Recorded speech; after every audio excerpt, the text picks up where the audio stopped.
자녀를 기르면서 가끔 아차 싶을 때가 있는데요. 그때가 언제냐면 저희 첫째 아들이 나한테만 뭐라고 해라는 말을 할 때입니다. 다들 그러시겠지만 저도 아이들을 편애하지 않으려고 합니다. 첫째에게 한 사랑 표현을 둘째에게도 똑같이 해주려고 노력을 해요. 그런데 아무래도 혼을 낼 때에는 이상하게 좀 차등이 생깁니다. 둘째에게는 그냥 잔소리, 간단한 잔소리만 하게 되고, 둘째는 혼내본 기억이 거의 없을 정도로 그렇게 하고, 첫째에게는 유독 호되게 혼을 내요. 아주 엄격하게 좀 하게 되는 것 같아요. 이상하게 왜 그런지 모르겠습니다. 둘째한테는 덜 하게 되고, 첫째한테는 좀 엄격하게 하게 되죠. 물론 그렇게 안 하려고 애를 쓴다고 하지만 가끔 그런 차별을 느낀 이제 첫째가 그런 표현을 하는 거예요. 맨날 나한테만 뭐라고 그래? 라는 말을 해요.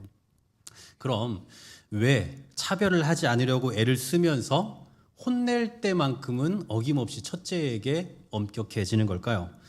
상대적으로 힘이 더 강하고 또 능력이 많을수록 더 많은 책임감이 부여되기 때문이 아닐까 싶습니다.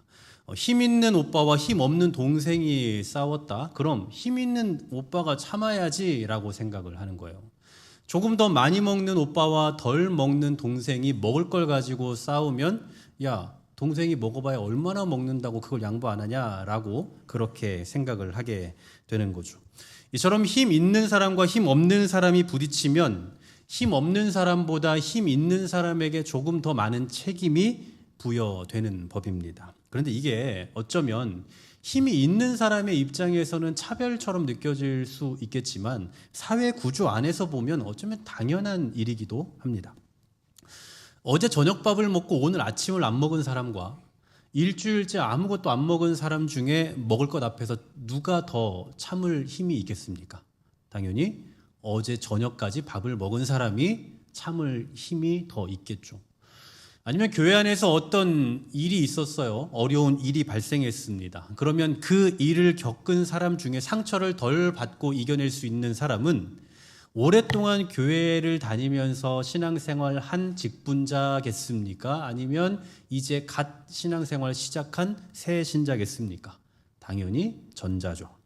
이처럼 능력이든 힘이든 경험이든 조금이라도 더 가진 사람이 상대적으로 덜 가진 사람보다 많은 능력을 요구받는 게 이 사회이기도 하고 또 어쩌면 그게 당연한 이치이기도 하다라는 얘기입니다. 자, 오늘 우리가 읽은 말씀, 살펴볼 이 말씀에서 보여주고 있는 것도 이런 게 아닐까 싶어요.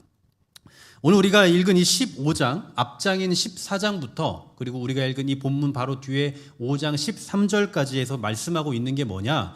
생각의 차이, 이해의 차이, 또 신앙의 차이와 같은 그 다양한 다름 속에서 불가피하게 오는 충돌이 있을 텐데 그 충돌을 어떻게 피해야 할 것인가를 가르쳐주고 있어요. 근데 특이한 점이 뭐냐면 이런 내용을 다루기 시작하는 14장 1절에 보면 이렇게 말씀을 합니다. 믿음이 연약한 자를 너희가 받되 그의 의견을 비판하지 말라. 자, 보십시오. 믿음이 연약한 자를 너희가 받되 라고 말하는데 그럼 여기서 말하는 너희는 믿음이 좋은 사람입니까? 믿음이 안 좋은 사람입니까? 믿음이 좋은 사람, 소위 말하는 믿음이 강한 사람이에요. 그러니까 이 14장은 믿음이 강한 자에게 주시는 권면이다 이 얘기입니다. 그럼 15장은 어떻습니까? 오늘 우리가 읽은 1절 말씀 보십시오. 이렇게 말씀하죠. 믿음이 강한 우리는 마땅히 믿음이 약한 자의 약점을 담당하고, 자, 이 15장도 역시나 믿음이 강한 우리는 이라는 말로 시작을 하죠. 그러니까 오늘 우리가 생각해보고 있는 이 본문의 말씀은 이제 갓 신앙생활이라는 걸 시작한 초신자에게 주시는 말씀이 아니라 나름 신앙의 경험이 있는 아니면 교회에서 직분이 있는 오랫동안 신앙생활을 해오고 소위 믿음이 좀 있다라고 말하는 성도들에게 주시는 그런 말씀인 거죠. 결국 오늘 바울이 말하고자 하는 그 의도는 이런 거예요. 교회든 세상이든 사람이 모여있는 곳이라면 필연적으로 생각의 차이, 이해의 차이, 관점의 차이와 같은 그 다양한 다름이 생길 텐데 그 다름으로 말미암은 충돌 앞에서 누가 참아야 되느냐? 바로 강한 자라고요. 믿음이 강한 자가 그 충돌 속에서 참아내야 된다 이 얘기입니다. 자, 그럼 믿음이 강한 사람은 누구고 믿음이 약한 사람은 누굽니까? 우선 믿음이 강하다라고 할 때 그 기준이 조금 모호하긴 하지만 오늘 바울이 말하고 있는 믿음의 강함은 예수 그리스도 안에서 자유가 무엇인지를 깨달은 사람입니다. 예수 안에서 자유가 무엇인지 깨달은 사람. 자, 좀 더 정확히 오늘 본문의 문맥 안에서 보자면 먹는 일에 있어서 거리낌이 없는 사람이에요. 먹는 일에 있어서 거리낌이 없는 사람. 참 웃기죠? 먹는 거 가지고 믿음의 분량을 파악하고 있다 이 얘기예요. 여러분, 왜 그 당시에 이 먹는 문제와 믿음의 그 크기, 분량을 이렇게 직결할 수 있었느냐 하면 예수 그리스도의 십자가로 인해서 참 자유를 얻은 그리스도인들은 먹는 일에 있어서 거리낌이 없었습니다. 예를 들면 자기들이 살았던 그 유대 사회에서 금지했던 것들이 있거든요. 짐승들 금지했던 손대면 안 되는, 먹으면 안 되는 것들 먹어도 된다고 생각해요. 그리고 우상에게 드려진 제물도 먹어도 괜찮다라고 생각을 하는 겁니다. 이처럼 예수 그리스도 안에서 참 자유를 얻었기 때문에 먹는 거 가지고 문제 삼을 필요 없다라고 생각하는 사람들을 믿음이 강한 자의 범주에 두고 있다 이 얘기예요. 그런데 교회 안에는 이런 사람들만 있습니까? 당연히 반대하는 사람들이 있죠. 야, 뭘 먹어도 상관없지 어때? 라고 말하는 사람이 있는가 하면 그래도 어떻게 예수 믿는 사람이 그러면 되냐? 그래도 우리가 유대인 출신인데 그런 거 먹으면 되냐? 옛날부터 먹지 말라고 권한 받았는데 그런데 먹으면 안 되지? 라고 생각하는 사람 분명히 있을 거라고요. 여러분, 위가 강한 사람은요, 뭘 먹어도 상관없어요. 매운 걸 먹든 짠 걸 먹든 밤늦게 커피를 먹든 많이 먹든 괜찮습니다. 그런데 위가 약한 사람은 어때요? 전혀 반대죠. 먹지 말아야 될 것들이 너무나 많은 거예요. 그래서 위가 강한 사람이 자기 스타일대로 위가 약한 사람에게 계속 권해주면 위가 약한 사람은 고통스러운 거죠. 저는 매운 걸 좋아한단 말이에요. 매운 걸 잘 먹어요. 그리고 저는 전에도 말씀드렸지만 제 위는 매운 것에 대해서 약해요. 그런데 제 입은 매운 걸 잘 못 느낍니다. 그래서 저는 웬만큼 매운 건 다 맛있다라고 느껴요. 누구랑 같이 밥을 먹다가 제가 먹고 나면 사람들이 물어봐요. 매워요? 안 매워요? 저는 그냥 맛있어서 맛있어요 라고 얘기하면 그냥 맛있는 줄 알고 그 사람이 따라 먹고 저를 아주 증오하는 눈빛으로 쳐다봐요. 거짓말했다 이거죠. 근데 죄송하지만 전 거짓말한 적이 없어요. 저는 그냥 맛있어요. 저는 매운맛을 못 느꼈다고요. 그러니 저는 맛있다고 했지만 저 사람에게는 아주 힘든 일이 되는 거죠. 이처럼 똑같은 음식을 먹어도 누군가에게는 맛있지만 누군가에게는 못 먹을 맛으로 느껴진다고요. 자, 바울이 말하고 싶은 거 이런 겁니다. 믿음이 강한 사람은 제사상에 올려진 음식을 먹든 아니면 우상 앞에 드려진 음식을 먹든 아니면 오늘 말로 그냥 눈을 뜨고 기도하든 상관없다고요. 그 중심이 흐트러짐 없기 때문에 괜찮다 이거예요. 하지만 믿음이 약한 사람의 눈으로 볼 때는 이해가 되지 않습니다. 어떻게 신앙생활하는 사람이 저럴 수 있냐라고 생각하죠. 어떻게 예수 믿는 사람들이 제사상에 올려진 음식을 먹을 수 있습니까? 어떻게 기도를 하는데 눈을 뜨고 기도할 수 있습니까? 라고 말해요. 그러면서 상처를 받거나 시험에 들 수도 있다라는 거죠. 충분히 그럴 수 있습니다. 얼마든지 그럴 수 있어요. 신앙의 스타일이나 관점에 따라서 누구나 한 번쯤은 고민해보고 생각해 볼 수 있는 그런 문제라고요. 그러니 믿음이 강한 사람은 그냥 난 아무렇지 않은데 어때? 이러면서 남이 뭐라고 하든 난 그냥 내 갈 길 가면 된다 하면 안 되고 믿음이 연약한 사람과의 그 관계에 있어서 지혜가 필요한 법이죠. 무슨 얘기인지 좀 이해가 되십니까? 나만 거리낌이 없으면 그만이야 라는 태도로 살면 안 되고 믿음이 연약한 사람의 시각으로 볼 때 이게 과연 시험거리일까 아닐까를 생각해야 된다라는 얘기예요. 그런 의미에서 믿음이 강한 사람과 믿음이 연약한 사람이 같이 공존할 때 소위 믿음 좋다라고 말하는 사람과 신앙생활이 아직 어려운 그런 사람에게 이 두 부류가 같이 공존한다면 누가 더 잘해야 되는 거예요? 당연히 믿음 좋다라고 말하는 믿음 강한 사람이 더 잘해야 된다라는 거죠. 그래서 바울은 오늘 본문을 통해 믿음이 강하다고 하는 사람들이 믿음이 약하다라고 말하는 그 사람과의 관계에 있어서 어떤 지혜를 발휘해야 되느냐를 말씀해 주고 있는 겁니다. 저는 오늘 본문 가운데서 이 두 가지로 한번 이 내용을 살펴보려고 해요. 그것도 동사로만 좀 볼까 하는데요. 첫 번째는 담당하라입니다. 담당하라. 자, 1절 말씀 우리 같이 한번 읽어보겠습니다. 시작. 믿음이 강한 우리는 마땅히 믿음이 약한 자의 약점을 담당하고 자기를 기쁘게 하지 아니할 것이라. 아멘. 자, 약한 자라는 표현이 나오는데 이 표현은 우리가 단순히 생각하는 그 약함이 아니라 양심의 제한이나 율법적 배경에서 벗어나지 못하고 있는 그 신앙의 상태를 내포하고 있는 표현입니다. 이게 무슨 얘기냐면 예전에 유대교에 있을 때에 믿었던 그 율법적 습관들 있잖아요. 그 습관들을 가지고 그대로 이 기독교 안에 들어오니까 예전에 하던 그 방식 그대로를 지금도 구현해내야 된다라고 생각하는 거죠. 쉽게 말하면 우리도 보면 과거부터 이 샤머니즘적인 그 신앙 안에 있었던 분들이 이제 기독교 신앙 안에 오시는 분들이 있죠. 그럼 이런 분들이 이 샤머니즘적인 그 어떤 내용들 혹은 그러한 태도들을 버려도 괜찮거든요. 그런데 예수 그리스도 안에 들어와서도 여전히 그 샤머니즘적인 신앙 습관을 내려놓지 못하는 거예요. 예를 들면 새벽마다 일어나서 꼭 반드시 기도를 해야 된다거나 그렇게 하지 않으면 뭐 벌을 받는다거나 한 번이라도 내가 기도를 빼먹으면 큰일 난다고 생각한다거나 예전에 비나이다 했던 그 습성을 버리지 못하고 계속 똑같은 형태로 하게 되는 경우들이 상당히 많다라는 거예요. 그럴 필요 없거든요. 예수 안에 있으면 자유를 얻었기 때문에 그런 것에 매일 필요가 없다고요. 바로 이런 걸 오늘 본문의 관점에서 약하다라고 표현하고 있는 겁니다. 왜요? 예수 그리스도 안에서 참 자유를 누리지 못하고 있기 때문에요.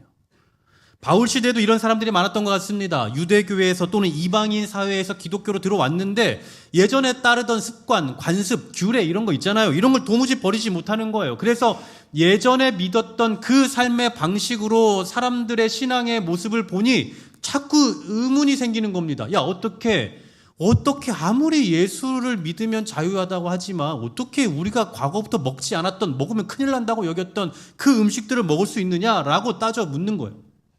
자, 그럼 여러분, 뭐가 옳습니까? 먹으면 됩니까? 안 됩니까?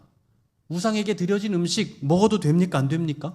좀 많은 증거들이 성경에 있지만 그냥 시간 관계상 딱 두 가지만 살펴볼게요. 마가복음 7장 18절, 19절 보십시오. 예수께서 이르시되 너희도 이렇게 깨달음이 없느냐? 무엇이든 밖에서 들어가는 것이 능히 사람을 더럽게 하지 못함을 알지 못하느냐? 보십시오. 밖에서 들어가는 게 뭐예요? 밖에서 들어가는 거 19절에서 말씀합니다. 이는 마음으로 들어가지 아니하고 배로 들어가 뒤로 나갑니다. 그러므로 모든 음식물을 깨끗하다 하시니라. 그러면 결국 18절에서 얘기했던 밖에서 들어가는 것은 뭐예요?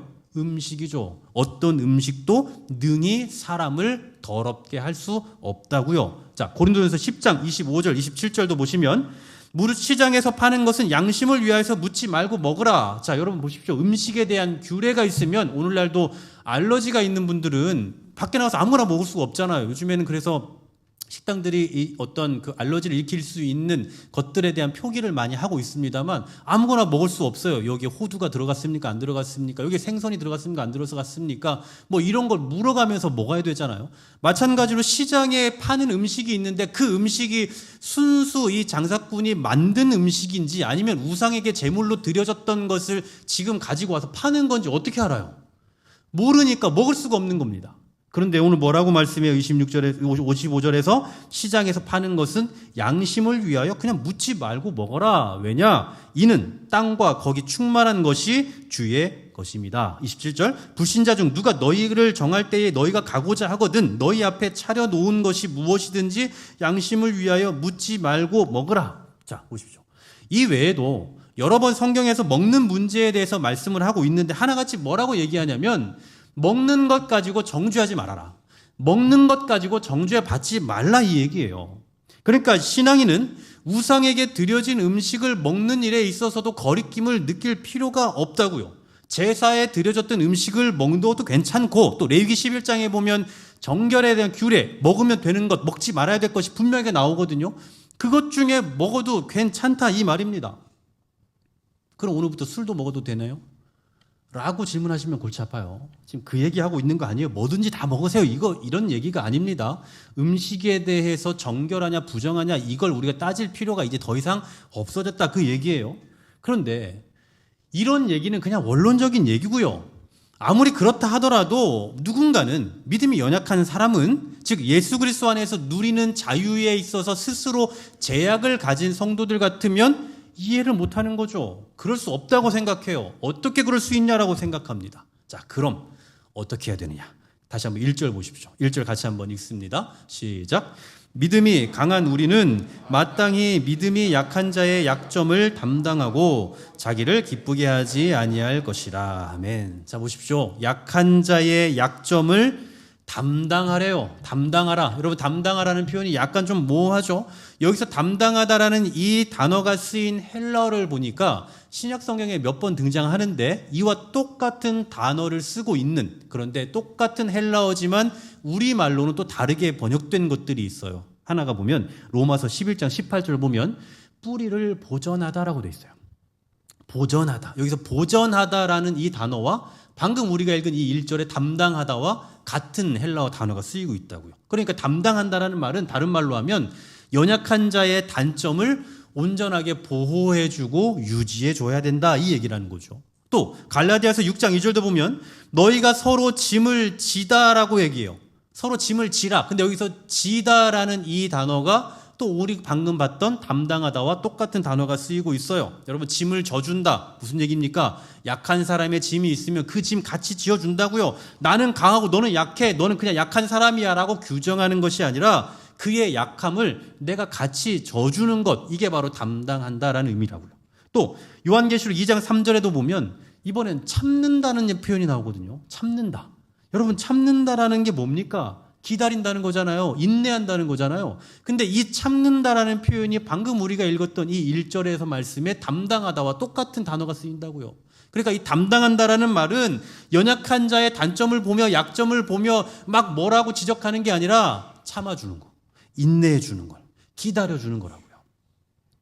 그러니까 여기서 담당한다라는 표현이 굉장히 다양한 의미들을 함축하고 있는 거죠. 보호해주고, 같이 져주고, 또 참아주고 인내해주는 등 믿음이 강한 자는 믿음이 약한 자에 대해서 이런 절대적인 보호의 자세를 취해야 된다라는 겁니다.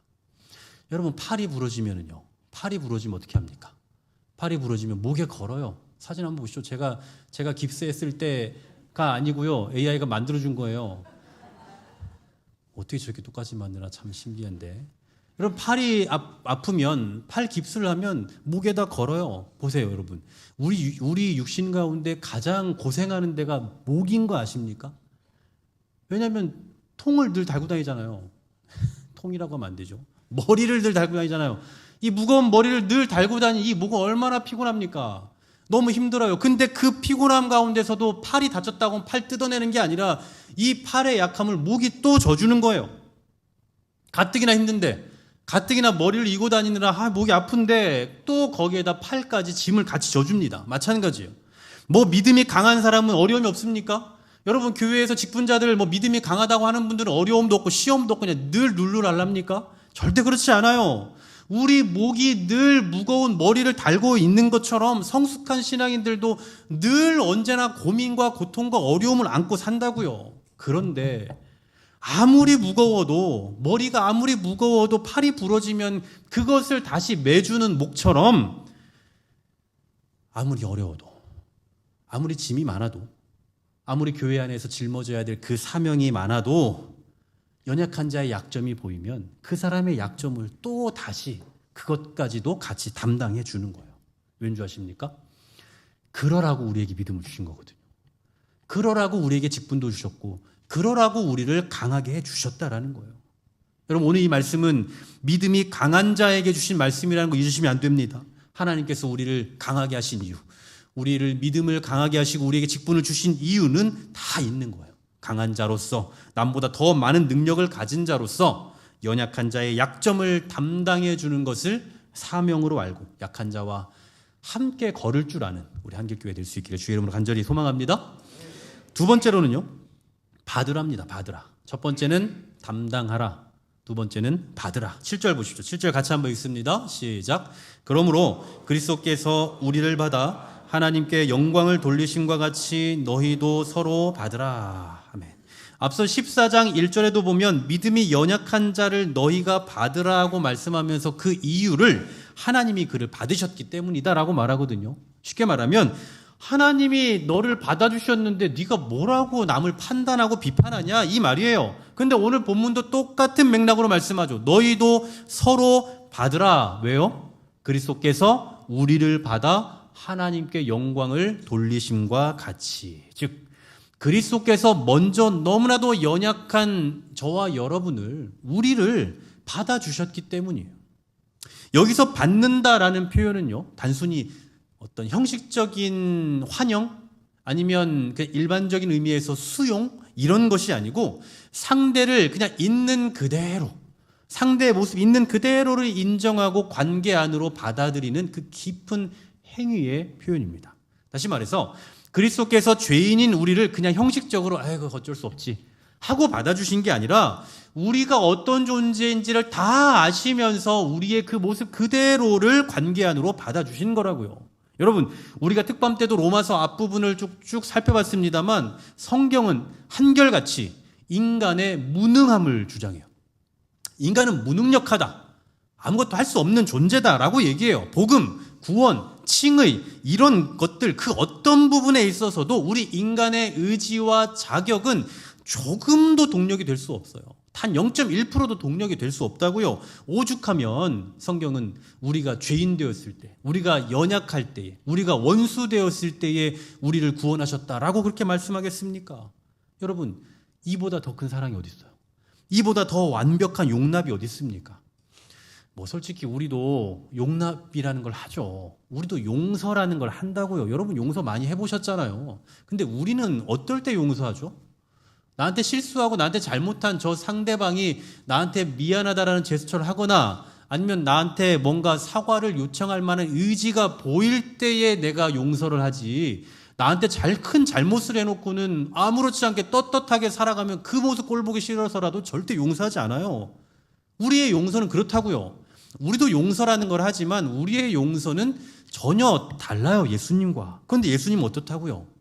우리의 연약함을 있는 그대로 받아주셨다고요. 이 연약함이 우리의 본래 모습이라는 걸 아시고 그냥 그대로를 받아주셨단 말입니다. 말 그대로 완벽한 용납인 거죠. 이러한 사실을 로마서 앞부분에서 충분히 강조했던 사도 바울은 이제 우리가 그렇게 살아야 돼 라고 그렇게 말하고 있는 겁니다. 그리스도께서 우리를 받아주셨잖냐, 그리스도께서 우리를 그렇게 받아주셨잖아, 그러니 이제 너희도 서로 받아라. 그리스도께서 우리를 받으셨던 것처럼, 그리스도께서 당신을 받으셨던 것처럼 당신들도 이제 서로 받아야 된다. 여러분 응급실 한 번씩 다 가보셨을 겁니다. 저도 응급실을 여러 번 가본 것 같은데 한 번 기억나는 때가 있는데요. 좀 다쳐서, 이 다리를 다쳐서 막 아프던 차에 내일 가자 하고는 계속 기다리다가 너무 힘들어서 이제 늦은 새벽에 응급실을 간 적이 있어요. 잠깐 기다리래요. 그래서 기다렸죠. 그런데 다른 일들을 막 보더니 그 이후에 막 들어오는 환자들을 보느라 정신이 없더라고요. 저도 나름 아파서 갔는데 저는 거기서 응급 상황도 아닌 거죠. 그냥 저는 거들떠 볼 필요도 없는 거예요. 그냥 있다가 쉬다가 가도 괜찮다고 생각을 했는지 계속 다른 사람들을 막 하는데 바빠요. 충분히 이해가 됐던 게 뭐냐면 그 이후에 들어오는 사람들은 막 피를 흘리고 어디가 부러지고 막 상처 투성이인 사람들이에요. 여러분 응급실은 들어온 순서대로 하는 게 아니죠. 응급 환자 순서대로 하는 거잖아요. 누가 더 빨리 들어왔느냐, 내가 더 빨리 왔는데 나 왜 안 해줘, 이렇게 말하면 몰상식한 사람이에요. 더 힘들고 더 아프고 더 긴급한 사람들을 먼저 치료해 주는 게 응급실 아닙니까? 그러면 그런 사람들이 오면 의사가 뭐라고 얘기합니까? 피가 너무 많으니까 가서 피 닦고 오세요, 이러나요? 당신 지금 너무 많이 다쳤으니까 좀 낫고 오세요, 이거 좀 치료된 다음에 오세요, 이런 말 하지 않아요. 오히려 상태가 심각할수록, 더 아플수록 진료를 먼저 받을 수 있는 곳이 응급실이라고요. 저는 교회도 이와 같다는 생각이 들어요. 교회는 괜찮은 사람들이 모이는 것이 아니라 문제 있는 사람들이 받아들여지는 곳이 되어야 하는 겁니다. 힘 있는 사람, 능력 있는 사람, 건강한 사람, 그런 사람들만 인정받는 곳이 아니라 힘이 없고 약하고 세상에서 배제된 그런 사람들이 받아들여지는 곳이 되어야 한다고요. 왜냐하면 예수님께서 먼저 그런 우리를 받아주셨기 때문입니다. 여러분 오늘 우리가 나눈 이 말씀은 단순한 권면이 아닙니다. 그래도 우리 예수 믿는 사람들인데 교회나 세상에서 조금 더 배려하며 삽시다, 다른 사람들보다 조금 더 배려해야 되지 않겠어요, 이런 수준의 이야기가 아니라고요. 그럼 뭐냐, 이건 복음의 결과예요. 복음의 결과. 즉 복음을 먼저 경험한 사람들에게서 나올 수밖에 없는 그런 삶의 태도라고요. 우리가 지지난주 특밤을 통해서 다시 복음으로를 외쳤잖아요. 다시 복음으로 나아가려고 하는 사람들이 살아야 될 삶의 방식이다 이 말입니다. 솔직히 우리는 원래 누군가를 판단하고 재단하고 잘라내는데 아주 익숙한 사람들이에요. 나와 좀 다르면 그냥 틀렸다고 생각해버리고 내 기준에 맞지 않으면 그냥 밀어내버려요. 불편해합니다. 나랑 결이 맞지 않아. 그러고 그냥 피해버려요. 조금만 이해 안 가는 생각을 하거나 이해 안 되는 말을 하면 그냥 거리를 두는 게 우리의 본능과도 같다고요. 그런데 오늘 성경에 보니까 그런 우리를 예수님이 어떻게 하셨다고 말합니까? 잘라내지 않으셨다고요. 그런 우리를 판단하면서 우리를 밀어내지 않고 오히려 그런 우리를 기다리셨다고요. 그리고 우리를 적극적으로 그 관계 안으로 끌어들이시고 회복시키셨다고요. 바로 이런 은혜를 경험한 성도들에게 오늘 요구되는 그 삶이 뭡니까? 두 가지를 얘기한 거예요. 담당해야 된다. 그리고 받아야 된다. 사랑하는 여러분, 교회는 수준이 같은 사람들이 모여 있는 곳이 아닙니다. 속도가 같은 사람들이 모여 있는 곳도 아닙니다.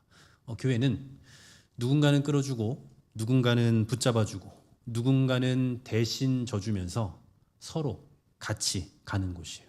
기억하십시오. 신앙은 자신의 똑똑함을 내세우는 게 아닙니다. 신앙은 내가 얼마나 자유를 누리며 사는지 한번 봐봐 하면서 남들에게 내 삶을 보여주는 것도 아닙니다. 신앙은 예수 그리스도를 본받아 사는 겁니다.